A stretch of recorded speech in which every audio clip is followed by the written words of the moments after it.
Hey y'all, it's Annelies, and before this video starts, I just wanted to come in and give a quick explanation as to what this video is. So I am a drama major at the University of California at Irvine, and in one of my classes, our final project was to create a community-based theater project that we could share with the class and present as if this was something that we wanted to do or that we hope we could do in the future. We would pick a community and then make a project based off of that. And there's a certain criteria as to what's important about this community, what kind of project would you make, what kind of inspirations do you have, and we'll be presenting this in class the day after I upload this to my channel. However, this is something that I'm super passionate about because I am somebody who's in this community, which is, the community is people with unique cultural or ethnic names. I recently did like a social media blast and I kind of reached out to people on my social media, my team members reached out to people on theirs and people they knew in person, and we interviewed people. We got to know their stories, we interviewed people on campus, we kind of did man on the street style, and we got a lot of awesome stories. And I loved the video so much that I wanted to share it on my channel. A few disclaimers before we get into the video. There'll be some things that you see that it says like in partnership with or are friends at as the video goes on without giving you any spoilers. Those are not real things. It's all hypothetical partnerships with community partners, so people who we would reach out to in the event that we did want to create this project and who could help us reach out to the community. So those are included in this video, but we don't actually have any connections to them. I also reference creating theater. We aren't actually planning on creating any theater. These are all hypotheticals. However, I really loved this video and kind of the message that it sends, and so that's why I wanted to upload it here on my YouTube channel. Thank you to everybody we interviewed and anybody who sent in submissions. If your video didn't get used or all of your video didn't get used, it is nothing personal against you. I have spent over 10 hours editing this video, and sometimes clips just don't mesh together, and so I appreciate all of your time, taking time to send me anything or any of my teammates anything. It is so greatly appreciated. If you have any questions for me about this video or about the project that I did with my team or anything like that, please let me know. Comment down below, message me, all that stuff. I would love to go a little bit more in depth because this is something I've been wanting to talk about for a long time, and I think this video is going to be what kind of kicks me off into making my longer video about being somebody with a unique cultural or ethnic name. So with that in mind, I hope you enjoy the YOUnique Project.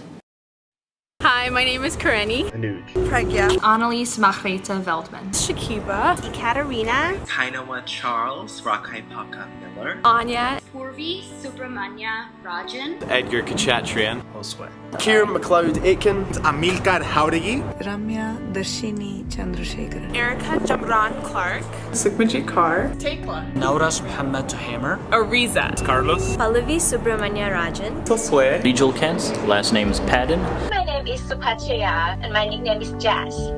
Your name is more than just letters on a birth certificate. To me, it's who I am, and I'm not going to shy away from presenting myself as my own being. So many things one does in this world require a name. Your job, applying for school, getting coffee at Starbucks, turning in homework, getting your driver's license, making a Facebook account, picking up medicine, roll call, getting married, or even having someone greet you.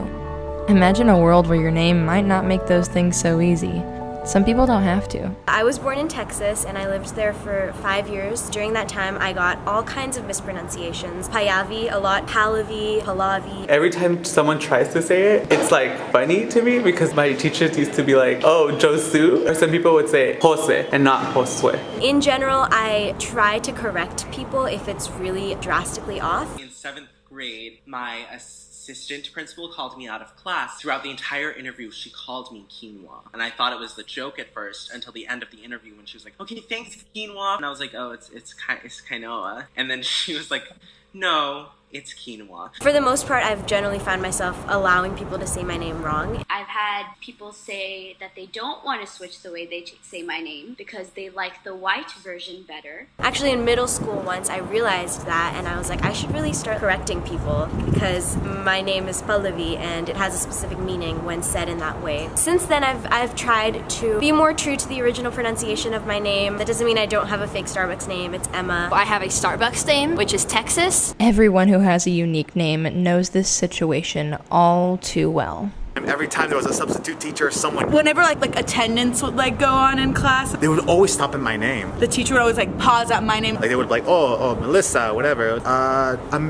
Amir. And I would like, no, it's me. And I'm just raising my hand because like I don't need them to finish. I know that's my name. And I'd be like, oh, Shakiba, I know what you're looking at.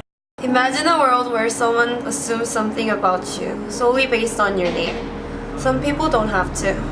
A 2003 National Bureau of Economic Research study found that people with African American names were 50% less likely to make it to the second round of employment. People have assumed I am not from here based on my name. A University of Toronto study found that people with Indian, Chinese, and Pakistani names are 28% less likely to get an interview by Canadian employers compared to Anglo-sounding names.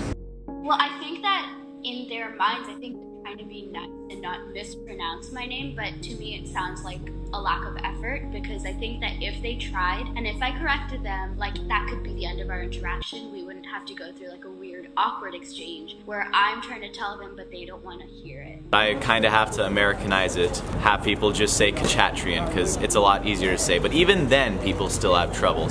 When someone doesn't address you properly, it can be disheartening. To have to correct someone time and time again. To have someone just not know your name at all. Am I not worth your time? Am I not important? Should I just get rid of this name? We found that a good deal of our participants at some point struggled with their identity because of how people interacted with their names. Mainly wishing I had a different name. When I was a kid, I was called Regis a lot, or Reject, and as a kid that was constantly bullied. I was like, why can't I just have a normal name? But when I was little, I hated my name. One time I have thought about changing my name, and actually for most of my life I actually did not go by Josue. I did not see myself as Latino, I did not see pride in myself, so for most of my life I went by Josh. Names are connected to our history. And it means eagle, for those who don't know in Arabic. And for those who know what it means, they're always like, oh, that's really interesting, because in Arabic, like eagle often means like something relating to the home. Whether you were named after your great-grandma, the place your parents met, or it's a name that is significant in your culture.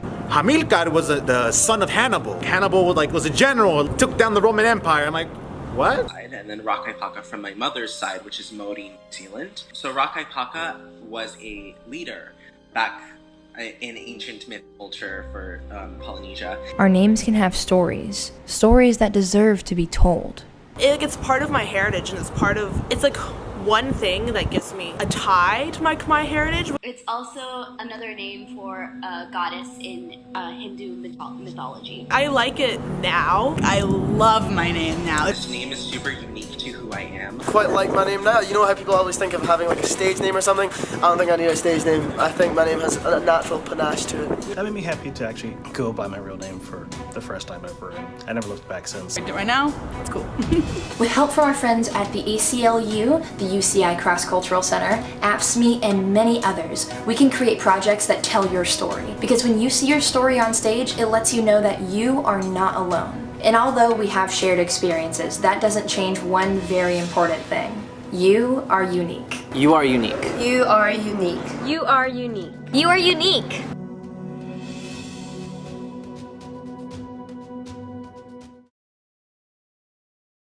Hi there, this is the point of the video where I like to thank my Patreon supporters.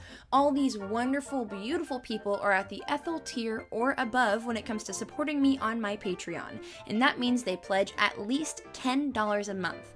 All these wonderful, beautiful people are so giving, and I just wanted to say thank you so very much. Now, if you want to be a supporter of Guess Who, me, on Patreon, you can go to patreon.com/Annelies and pledge your support to me in all of my endeavors, whether it be on YouTube or on my podcast or all things that are kooky and crazy and Annelies. Be sure to remember this kooky, quirky gal when you're supporting me on Patreon, and I really wish there was something else I could offer you, but this is what I'm working with.